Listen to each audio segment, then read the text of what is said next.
ഈ ഞങ്ങളുടെ വീടൊക്കെ നിൽക്കുന്ന സ്ഥലമായ കരുനാഗപ്പള്ളിയൊക്കെ ചേരുന്നതാണ് ഓണാട്ടുകര പ്രദേശം എന്ന് പറയുന്നത്. ഈ ഓണാട്ടുകര പ്രദേശം വളരെ സവിശേഷമായ ചരിത്രപരമായ വലിയ പ്രാധാന്യമുള്ള ഒരു ദേശമാണ് ഈ ഓണാട്ടുകര എന്ന് പറയുന്നത്. അവിടുത്തെ കൃഷി, വിശ്വാസ ആചാരാനുഷ്ഠാനങ്ങൾ, മനുഷ്യരുടെ ജീവിതമൊക്കെ ചരിത്രപരമായി വായിക്കാൻ വളരെ കൗതുകകരമായൊരു പ്രദേശമാണ് ഈ ഓണാട്ടുകര പ്രദേശം. ഈ നമ്മുടെ ഓച്ചിറ പരബ്രഹ്മ ക്ഷേത്രത്തിലെ വ്യത്യസ്തമായ ആചാരാനുഷ്ഠാനങ്ങളൊക്കെ ഓണാട്ടുകരയിലെ മനുഷ്യരുടെ ജീവിതവും വിശ്വാസവും ഒക്കെ ചേർത്ത് വെച്ചതിൻ്റെ ഒരു പരിച്ഛേദമായിട്ട് വേണമെങ്കിൽ കാണാം. ഈ ഓണാട്ടുകര പ്രദേശത്ത് പണ്ട് മുതലേ ഉള്ളതാണ് ഈ എന്താ പറയുന്നത്, മണ്ണ് വാരിയിട്ട് പ്രാകുക, ഇങ്ങനെ പിന്നെന്താ പറയുന്നത്, ഉച്ചിക്ക് തൊട്ട് പ്രാവുക, ശപിക്കുക എന്നൊക്കെ പറയുന്ന വളരെ കടുത്ത വാക്കുകളുണ്ട്.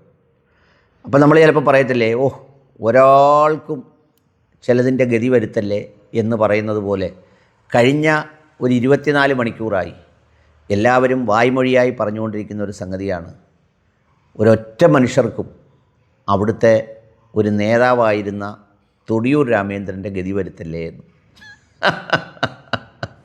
എന്താണ് ആ ഗതി എന്ന് ചോദിച്ചാൽ, നിങ്ങൾ വിചാരിക്കുക എന്തെങ്കിലും രോഗം വന്നോ, അസ്വസ്ഥത വന്നോ, വേറെന്തെങ്കിലും തരത്തിൽ കെണിയിൽപ്പെട്ടോ ഒക്കെ ഉണ്ടായ ഗതിയാണെന്ന്. ഒന്നുമല്ല, ഈ അധികാരമില്ലാതെ നിന്നാലുണ്ടാകുന്ന അസ്വസ്ഥതയും അധികാരം ഉള്ളവരെ കാണുമ്പോഴുള്ള സ്വസ്ഥതകേടും ഒക്കെ ചേർത്ത് വെക്കുന്ന സവിശേഷമായൊരു രോഗം ഒത്തിരി ആളുകൾക്കുണ്ട്. ഈ കഴിഞ്ഞ ദിവസങ്ങളിൽ ഒരു ദിവസം ഞാൻ നമ്മുടെ ഒരു അനുജൻ കൂടിയായ ഡോക്ടർ ശ്രീജിത്ത് സുരൻ എന്ന് പറയുന്ന വളരെ പാരമ്പര്യമുള്ള ആയുർവേദ ഡോക്ടറായിരുന്ന സുരൻ എന്ന് പറയുന്ന ഒരു വലിയ മനുഷ്യൻ്റെ മകൻ, നല്ല അനുജനാണ്. അദ്ദേഹം സ്വസ്ഥം എന്ന് പറഞ്ഞൊരു ആയുർവേദ പുസ്തകം എഴുതി. അപ്പോൾ അതിൻ്റെ ചടങ്ങിൽ അന്നേരം ഞാൻ സംസാരിക്കാൻ പോയിരുന്നപ്പോൾ ഞാനിങ്ങനെ ഈ സ്വസ്ഥത എന്ന് പറയുന്നൊരു വാക്കിനെ കുറിച്ച് ഇങ്ങനെ ഒന്ന് വിലയിരുത്തി. എന്താണ് ഈ സ്വസ്ഥത എന്ന് പറയുന്നത്? സ്വ എന്ന് പറഞ്ഞാൽ സെൽഫാണ്. സ്തം എന്ന് പറഞ്ഞാൽ വളരെ ശാന്തം, അതായത് നമ്മൾ സ്വയം വളരെ ശാന്തമായിരിക്കുക. ഈ ലോകത്തൊരാൾക്ക് കിട്ടാവുന്ന ഏറ്റവും വലിയ അനുഗ്രഹം എന്ന് പറയുന്നത് നമുക്ക് സ്വന്തമായി ശാന്തമായി ഇരിക്കാൻ കഴിയുക. അവിടെയാണ് ഈ മുനിവര്യന്മാർ, സൂഫികൾ പോലെയുള്ള ആളുകൾ ഈ എക്സ്റ്റേണൽ എൻവയോൺമെൻറ്റിൽ നടക്കുന്ന ഒരു ഭ്രമങ്ങളിലും ഭ്രമിക്കാതെ ആത്മശാന്തി അടഞ്ഞ് വളരെ ശാന്തരായി കാണുന്നവരെയാണ് ഈ സ്വസ്ഥം എന്ന് പറയുന്നത്. അങ്ങനെ ചിന്തിക്കുമ്പോഴാണ് നമ്മുടെ ചുറ്റുപാടുകൾ ഒത്തിരി അസ്വസ്ഥരുള്ളത്. അപ്പോൾ ഈ സ്വസ്ഥതയ്ക്കുള്ള വിവിധ മാനങ്ങൾ എന്തൊക്കെയാണ് എന്നുള്ളതിനെക്കുറിച്ച് ഞാൻ അന്ന് പ്രസംഗിച്ച വേദിയിൽ പറഞ്ഞിരുന്നു. അതായത് 4 തരം സ്വസ്ഥത മനുഷ്യനുണ്ട്. ഒന്ന് വ്യക്തിപരമായ സ്വസ്ഥത അഥവാ മാനസികമായ സ്വസ്ഥത, 2 ശാരീരികമായ സ്വസ്ഥത, 3 ആത്മീയമായ സ്വസ്ഥത, 4 സാമൂഹികമായ സ്വസ്ഥത. ഈ 4 തരം സ്വസ്ഥതകളുണ്ട്. അതിൽ വ്യക്തിപരമായ സ്വസ്ഥതയിൽ വരുന്നത് എന്താണെന്ന് ചോദിച്ചാൽ, നമ്മുടെ മനസ്സിൽ നമുക്ക് കിട്ടിയതുകൊണ്ട് നമ്മൾ തൃപ്തിയാണ്, അല്ലെങ്കിൽ വേറൊരാൾക്ക് കിട്ടുന്നത് കൊണ്ട് നമുക്ക് അസ്വസ്ഥത ഉണ്ടാവുന്നില്ല. ഒരാൾ നന്നാവുന്നത് കൊണ്ട്, വേറൊരാൾ ജയിക്കുന്നത് കൊണ്ട്, വേറൊരാൾ സമ്പന്നനാവുന്നത് കൊണ്ട്, വേറൊരാൾ അധികാരത്തിലെത്തുന്നത് കൊണ്ട്, വേറൊരാൾ രക്ഷപ്പെടുന്നത് കൊണ്ട് എൻ്റെ ഉറക്കം നഷ്ടപ്പെടുന്നില്ല, എനിക്ക് അസ്വസ്ഥതയുണ്ടാകുന്നില്ല, എൻ്റെ BP കൂടുന്നില്ല, എനിക്ക് ആളിനോട് പകയും വൈരാഗ്യവും ഒന്നും തോന്നുന്നില്ലെങ്കിൽ നിങ്ങൾ മാനസികമായി വളരെ സ്വസ്ഥതയുള്ളവരാണ്. നിങ്ങൾക്ക് കൽപ്പിക്കപ്പെട്ടതെന്തോ അത് നിങ്ങളിലേക്ക് എത്തിച്ചേരും, no doubt. It's only matter of time, നിങ്ങൾ എത്തിച്ചേരും. അപ്പോൾ അതുകൊണ്ട് അതാണ് അതിൽ ഒന്നാമത്തെ സ്വസ്ഥത. രണ്ടാമത്തെ സ്വസ്ഥത എന്ന് പറയുന്നത് ശാരീരികമായ സ്വസ്ഥത. അതെല്ലാവർക്കും അറിയാം. വയറ്റിന് സുഖമുള്ള ആഹാരം കഴിക്കുക, അധിക എരിവും പുളിയൊന്നും ഉണ്ടാക്കി അസിഡിറ്റി ഉണ്ടാക്കാതിരിക്കുക തുടങ്ങിയ ശാരീരികമായ സ്വസ്ഥതയുണ്ട്. ഇത് മാനസികമായ സ്വസ്ഥതയുമായി കണക്റ്റഡാണ്, പരസ്പര പൂരകമാണ്. നമ്മൾ സാറിന് പറയുന്ന മനസ്സിനെ ബാധിക്കുന്നത് ശരീരത്തെ ബാധിക്കുന്നു, ശരീരത്തെ ബാധിക്കുന്നത് മനസ്സിനെ ബാധിക്കുന്നു. മൂന്നാമത്തെ സ്വസ്ഥത എന്താണെന്ന് ചോദിച്ചാൽ ആത്മീയമായ സ്വസ്ഥത. അതും ഒരു സ്വസ്ഥതയാണ് ഒരർത്ഥത്തിൽ. എങ്ങനെയാണ്?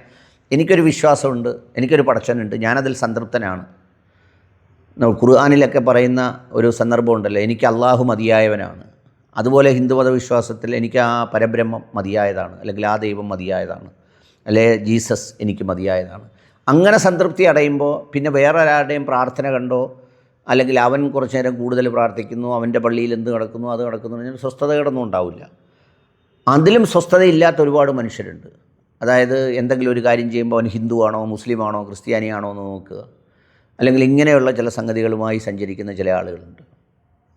നാലാമത്തെ സ്വസ്ഥത എന്ന് പറയുന്നത് സാമൂഹ്യമായ സ്വസ്ഥത.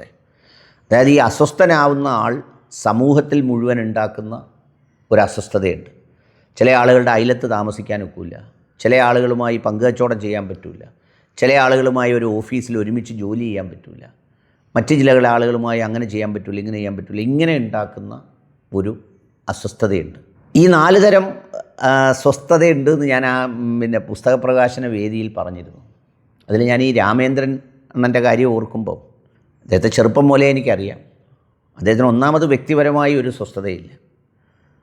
ഏതാണ്ട് 10-25 വർഷക്കാലം എത്രയോ വലിയ വലിയ പദവികൾ, ബാങ്കിൻ്റെ, സഹകരണ ബാങ്കിൻ്റെ, പാർട്ടിയിലെ പദവികൾ, പിന്നെ എന്ന് വേണ്ട എന്താ പറയുന്നത്, ഭരണമുണ്ടെങ്കിലും ഇല്ലെങ്കിലും അദ്ദേഹത്തിന് പദവി ഇല്ലാതിരുന്ന ഒരു കാലമേ ഉണ്ടായിട്ടില്ല. എപ്പോഴും അദ്ദേഹം പദവിയുടെ നടുവിലാണ്. പക്ഷേ അദ്ദേഹത്തിന് വളരെ പെട്ടെന്ന് അസ്വസ്ഥതപ്പെടുത്തിയത് കരുനാഗപ്പള്ളിയിൽ ഒരു കോൺഗ്രസ് MLA ഉണ്ടായതാണ്. മറ്റേതെപ്പോഴും ഈ പറയുന്ന പ്രതിപക്ഷ MLAമാരായിരുന്നതുകൊണ്ട് പുള്ളിക്കൊരു സ്വസ്ഥതയുണ്ടായിരുന്നു. അതുകൊണ്ടാണ് ഈ ഗവൺമെൻറ് വരുന്നതിന് തൊട്ട് മുമ്പ്, ഇലക്ഷന് തൊട്ട് മുമ്പ് അദ്ദേഹം പോയി BJPയിൽ ചേർന്നു. BJPയിൽ ചേർന്നൊക്കെ അദ്ദേഹത്തിൻ്റെ തീരുമാനം. എനിക്കിപ്പോൾ BJPക്കാരോടെല്ലാം ഭയങ്കര വൈരാഗ്യം അങ്ങനൊന്നുമില്ല. അവരും ഇപ്പോൾ അബദ്ധത്തിൽ പെട്ടതുപോലെ ഇരിക്കുക. അവിടെ ചെന്നു സാക്ഷാൽ സംസ്ഥാന അധ്യക്ഷൻ്റെ ആലിംഗനത്തിന് വിധേയമായി. പിന്നെ പുള്ളിയുടെ വളരെ എന്താ പറയുന്നത്, വളരെ വിദഗ്ധമായ ഒരു പ്രസംഗം അതൊക്കെ നടത്തി. പുള്ളി സ്ഥാനാർത്ഥി പര്യടനത്തിന്, നമ്മുടെ ഒരു സ്ഥാനാർത്ഥിയായിരുന്ന BJPയിലെ അദ്ദേഹത്തിനോടൊപ്പം തുറന്ന ജീപ്പിൽ സഞ്ചരിച്ച് എന്ന് പറഞ്ഞാൽ എന്തൊക്കെയോ കാട്ടിക്കൂട്ടിയിട്ട് ഇപ്പോൾ അദ്ദേഹം തിരിച്ച് വരാൻ ശ്രമിച്ചിട്ട്, നമ്മൾ പണ്ട് കേട്ടിട്ടുള്ളത് അയ്യോ അച്ഛാ പോവല്ലേ എന്നാണ്. ഇതിപ്പോൾ അയ്യോ അച്ഛാ വരല്ലേ എന്നും പറഞ്ഞ് എല്ലാവരും കൂടി നിൽക്കുന്ന ഒരു രംഗം ഒന്ന് ആലോചിച്ച് നോക്കിയേ. പുള്ളി സ്വയം അങ്ങ് അലിഞ്ഞു ചേർന്ന്. സാധാരണ എല്ലാവരും ഒരു പാർട്ടി മാറി വരുമ്പോൾ സ്വീകരിക്കും. അദ്ദേഹം മാറി BJP പോയപ്പോൾ അതിൻ്റെ അധ്യക്ഷനും മറ്റൊരുമൊക്കെ സ്വീകരിച്ചതുപോലെ അദ്ദേഹത്തെ സ്വീകരിക്കേണ്ടതാണ്. പക്ഷേ ഇതിപ്പോൾ ആരും സ്വീകരിക്കുന്നില്ലെങ്കിലും പുള്ളി ഒറ്റയ്ക്ക് പത്രസമ്മേളനം നടത്തി അദ്ദേഹം അങ്ങ് ചേരുകയാണ്. ആ പാർട്ടി സ്വീകരിക്കുകയോ ഇല്ലയോ എന്നുള്ളത് ആ പാർട്ടിയുടെ കാര്യം.